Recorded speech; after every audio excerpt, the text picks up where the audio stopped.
Hey, I'm Zach. And I'm Jesse. Today is the much anticipated question, can you run your outlets on your electric truck while you're charging it? Let's find out next on Now You Know.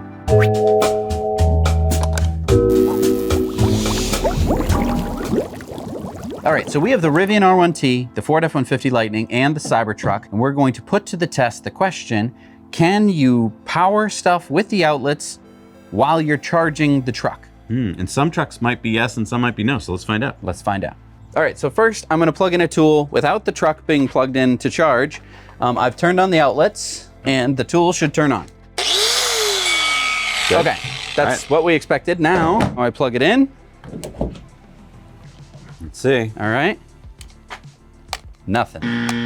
Maybe we need to tell it to do something. Maybe, I just got a notification on my phone. Outlets unavailable while vehicle is charging. Oh no. Let's go into the truck and see why that is. All right, so if I come over to outlets and mods, I can't turn on the outlets, it's disabled. Owner's manual, let's see. Power to AC outlets is disabled when an AC charging cable is connected to the Cybertruck, even if the vehicle is not actively charging.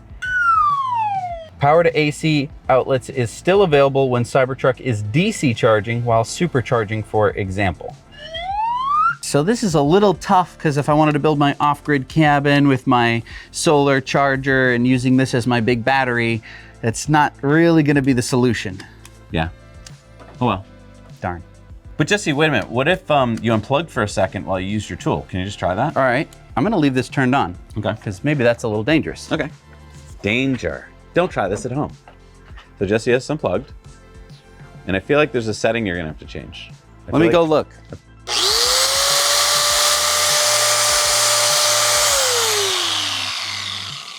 So it's good for safety reasons. It wouldn't just happen immediately.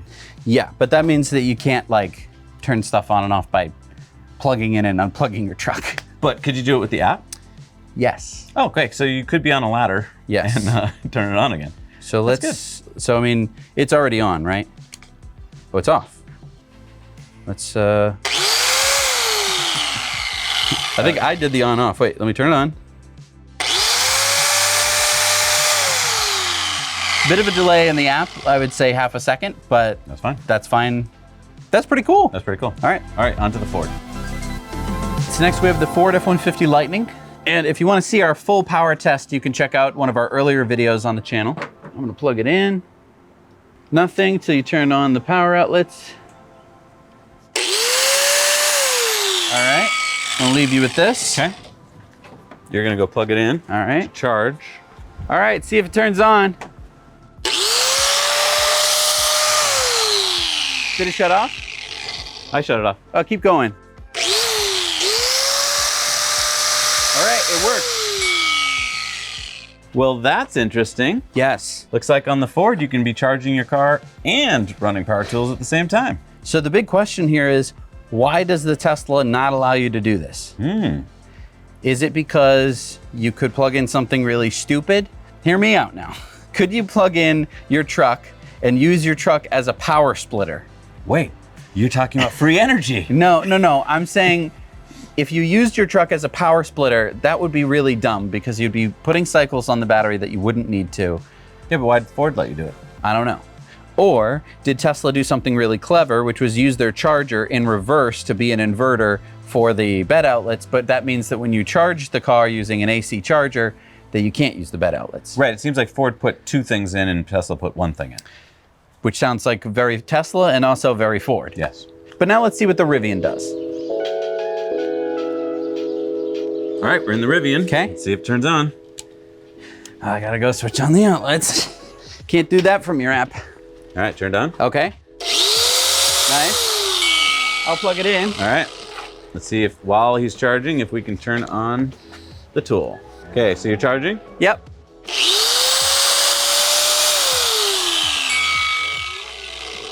All right.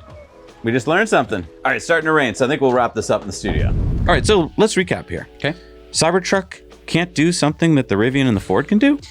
Yes. So it can't use the bed outlets while you're charging. But you know what? I mean, you're never gonna like build something while you're charging. I mean, I see the argument. If you're somewhere that has power enough to charge your electric vehicle, then what do you need the outlets in your bed for? And I think that 90% of the time is probably correct. Okay. There's 2 or 3 different scenarios that I can think of where that's not correct. Okay. The first one would be camping.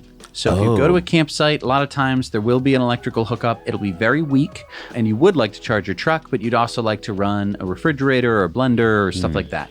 Having to basically unplug the truck, stop it from charging, potentially forgetting to plug it back in, and leaving stuff plugged in that could drain your battery while you're camping, and then you can't get home, and it would take an extra day to, say, charge up enough to get to the next charger. That's a possible issue. Again, how often do you go camping? That's a question for you. What's the other one? The other one would be, it's similar, where you're somewhere. So let's say you have a cabin, and let's say that it is grid tied, but it's only like a 50 amp service or something, like a real cabin, and you'd like to be able to do some actual work, like have a 220 outlet that can power, say, a dryer, so you can dry the clothes after you go jumping in the lake. You'd have to basically unplug. The other possibility would be that you have a completely off-grid cabin, and I think that this will happen more and more in the future, where you have a small battery set up in the cabin, and you have some solar and inverters, and it would be great if you could charge your truck completely off grid and use that energy to run the cabin. Maybe you don't even have a battery system for the cabin. You were planning on using a truck to do both things. So, but my question is why? Why didn't Cybertruck do the same thing that Rivian and Ford did? I think that when Rivian and Ford decided to put in outlets, I think it was great. They were sitting at a meeting and they went, all right, so we got a really big electrical battery here, and what can we do with this? Oh, you could add outlets. Great. Let's add a thing to do the outlets. And they went off and they did that. So that means that they stuck an inverter somewhere in the truck. And so that thing probably costs hundreds of dollars, probably weighs a dozen or so pounds, and its whole job is just to provide electricity to the outlets when you plug stuff in.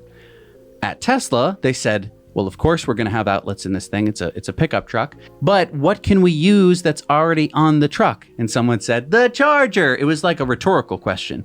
They already knew that the charger sitting in the truck, or they designed it this way, was an inverter. It takes AC power coming from the grid, and it can turn it into DC power to charge the battery. Okay, so you run that in reverse, and all of a sudden you have the inverter that runs the thing. So you've saved hundreds of dollars and you've saved dozens of pounds.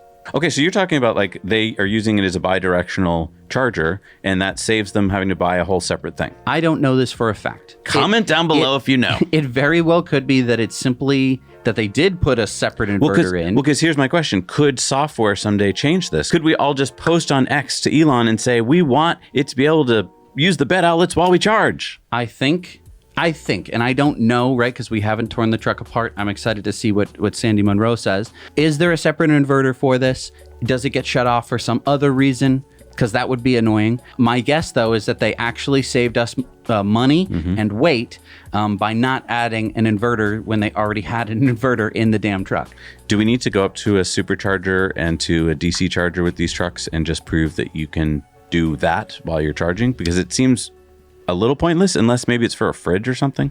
Well, I think what you bring up is an excellent point. Something that we haven't really talked that much about is DC fast charging. Follow me here. When you plug in at a supercharger, that's DC current coming in. It's not AC, so it doesn't need to go through the inverter. It goes directly to the battery. That means that inverter is still able to provide power. Now, we haven't tested that. Although Tesla says you can do it. Although Tesla says that you can do it. And this would be nice, not for building a cabin, but for, like we said, using onboard power for powering a fridge that might be in the bed. So let's talk about that. Let's say you're going on a road trip. You're going to be using superchargers, right? For the most part. And so let's say that you have a mini fridge in the bed of the truck, which you can close with the little roof and everything, and you strap it in. Okay, so now when you supercharge, it doesn't even shut off the fridge. And the fridge is going to be able to be kept running indefinitely because the battery is so big and you're going to be supercharging. It's barely going to make a dent on your energy usage. I feel like we need to test it. All right. Maybe a future video. But again, if you guys want to tell us what to do with our trucks, we want you to go over to patreon.com/nowyouknow and let us know your thoughts about upcoming episodes we should make with the trucks. Thank you so much for watching. We'll see you next time. Now you know. Ford, lift it. Oh, can you do it? Oh, like, I don't want to. Did it close all the way? No. Okay, good. Good, Ford.